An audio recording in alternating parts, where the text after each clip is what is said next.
In today's video, I'm going to teach you how to add and configure the default RSS module in your active workspace canvas. We'll be setting up a basic RSS trigger so your workspace can start watching feed updates automatically. This is a simple process, but it helps to understand what each setting does so you can configure it correctly the first time. To begin, go to your active workspace canvas where you build and manage your automation flow. From there, add the default RSS module to the canvas. This module is used when you want your scenario to monitor an RSS feed and pull in new items as they are published. Once it's placed on the canvas, you'll be ready to define exactly how it should behave.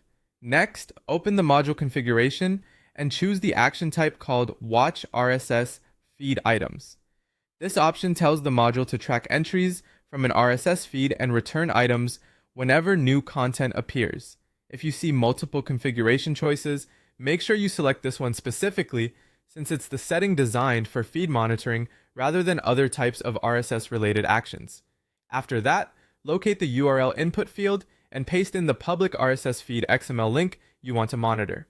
It's important that this is the direct XML feed address, not just a website homepage or a blog landing page.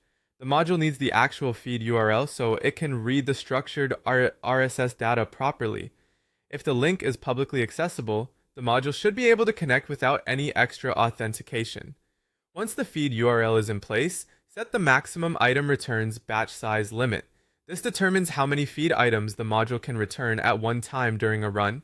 A smaller number can help keep things lightweight and easier to review, while a larger number may be useful if you expect several updates at once or if you're processing a backlog. Choose a value that makes sense for the volume of content you want to handle in each execution. When everything looks correct, click OK to save the configuration.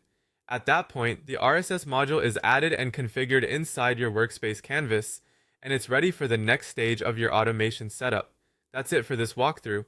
You now know how to add the default RSS module, select the Watch RSS Feed Items action, enter a public RSS XML link, and define the batch size limit before saving your settings.